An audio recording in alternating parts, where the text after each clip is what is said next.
Welcome to my channel Mintage Mysteries, where every coin has a hidden story. If you love discovering hidden treasures and uncovering coin secrets, you're in the right place. We're on a quest to solve the puzzles behind the world's most fascinating coins. From rare errors to legendary rarities, let's dive into the mysteries of numismatics. The 1992 Lincoln cent developed within a long chain of design traditions, production experiments, and material changes that have been shaping the penny for decades. Though the coin appeared ordinary to most people, every element of its creation was the product of careful planning, technical constraints, and the evolving methods of the United States Mint. Its obverse remained centered on the portrait created by sculptor Victor David Brenner in 1909. Brenner's model was first carved in plaster at a much larger size than the final coin, allowing him to control the subtle curvature of Lincoln's cheeks, the slight downward tilt of his eyes, and the compressed texture of his beard. This original model had been rehubbed and reworked multiple times across the 20th century, and by 1992 it existed in the form of a high-precision steel master hub used to generate production dies. The relief was shallower than in the earliest years because the mint had gradually reduced depth to prolong die life and allow higher-speed coining presses. This gave the 1992 obverse a smoother appearance with transitions between features that were more blended than in early versions. The letters surrounding the portrait, Liberty to the left and the date to the right, were produced with improved milling tools, resulting in more consistent stroke thickness and slightly reduced tool marks compared with earlier decades. The reverse featured the Lincoln Memorial, a design introduced in 1959 to coincide with the 150th anniversary of Lincoln's birth. Sculptor Frank Gasparo had originally built the memorial in plaster using a balance of realism and simplification. The building had 44 outer columns, inner representations of the statue, and layered steps, all of which needed to be stylized so that they would strike cleanly at small scale. Over the decades, the Mint refined his design by adjusting relief depth, reducing the sharpness of certain corners, and strengthening the bases of the columns to prevent rapid die deterioration.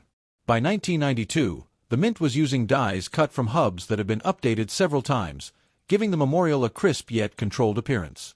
The interior statue, hardly visible to the naked eye, was rendered with extremely shallow outlines that required precise die preparation.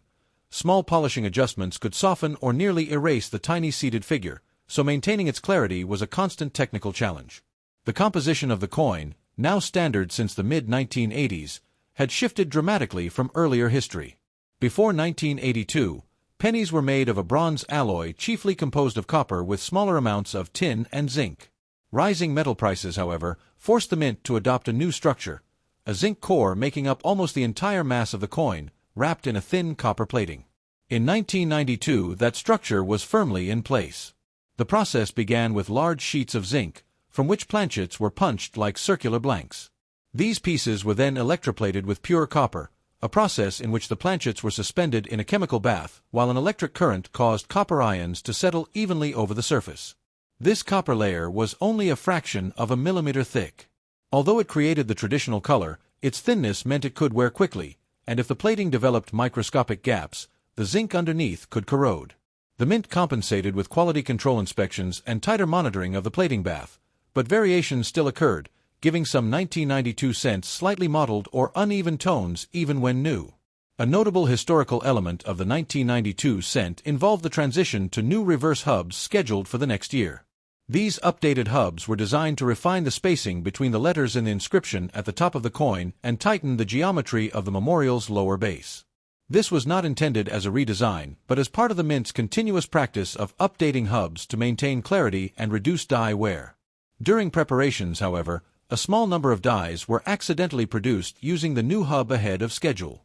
As a result, a limited set of 1992 coins came out with what collectors later recognized as an early version of the next year's style. The differences were subtle, narrower spacing between certain letters and a slightly altered connection between the memorial steps and baselines, but they reflected a moment when the Mint's production workflow briefly overlapped old and new tooling. These coins went unnoticed at the time, entering circulation alongside millions of regular cents, but eventually became important to specialists studying minting practices and transitional die varieties. The 1992 Lincoln cent thus represents a point where tradition met modernity. The obverse preserved Brenner's century-old portrait, softened by decades of technical adjustments. The reverse carried Gasparo's memorial, refined through mechanical improvements and maintenance of crowded relief details. The composition reflected the Mint's response to economic constraints, replacing heavy bronze with efficient zinc and copper plating. And the accidental use of updated hubs created an unplanned variation that added historical texture to an otherwise familiar coin. Even though it was a common object in everyday commerce, the 1992 penny embodies the layered, deliberate craftsmanship of American coinage, shaped not by dramatic redesigns but by incremental decisions, technological limitations, and the hidden complexities of mass production. The rarity and high values associated with the 1992 Lincoln cent grew from a simple production oversight that went unnoticed for years.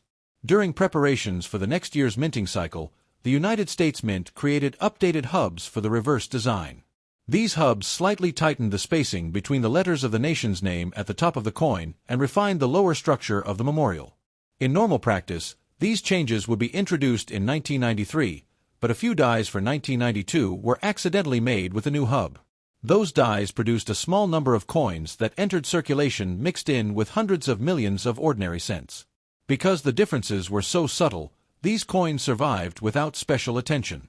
No one collecting pocket change in the early 90s had reason to suspect that a rare variety existed. It was only years later, as researchers examined transitional designs and compared hub details across different years, that this variety was rediscovered. Once the small number of known examples became public, collectors began hunting for coins that showed the updated details while still bearing the 1992 date. The rarest examples are those struck at the Philadelphia Mint and the Denver Mint that display the updated lettering. They are called close-AMU varieties because of the narrowed spacing between the first two letters at the top of the reverse. This diagnostic feature is extremely small, requiring magnification to confirm, and because most of these cents entered circulation, surviving pieces tend to show signs of wear. High-grade examples are nearly impossible to find, and each discovery often becomes a noteworthy event in the coin collecting community. Values for these rare pieces vary dramatically depending on condition. Well-worn examples still bring strong prices because of the very small number known to exist. Coins in mid-range grades can command significant premiums, often far surpassing the values of other transitional varieties from the same era. On the rare occasions that an example appears in near-new condition, bidding competition becomes intense, and prices rise steeply. The Denver-minted version is especially difficult to locate in high grade, adding another layer of desirability for collectors trying to complete comprehensive sets. The appeal of these coins lies not only in their monetary worth but in the story behind them. Their existence reveals how small changes within the minting process can create unexpected varieties that go unrecognized for decades. The idea that a rare coin might still be hiding in ordinary change keeps collector interest alive, encouraging ongoing searches. As more examples are found, the historical narrative of the variety becomes clearer, but the total surviving population remains extremely small, ensuring that demand continues to outweigh supply. Because the discovery process is ongoing and new finds are infrequent, prices remain strong, and the coins have become prized not only by specialists in Lincoln cents but by collectors who appreciate transitional minting events. Their rarity comes from a blend of unintended production overlap, years of obscurity, and the natural attrition of circulation. Their high values stem from the excitement of uncovering a piece of minting history that almost vanished unnoticed, turning what looks like an ordinary cent into one of the most sought-after modern American coins.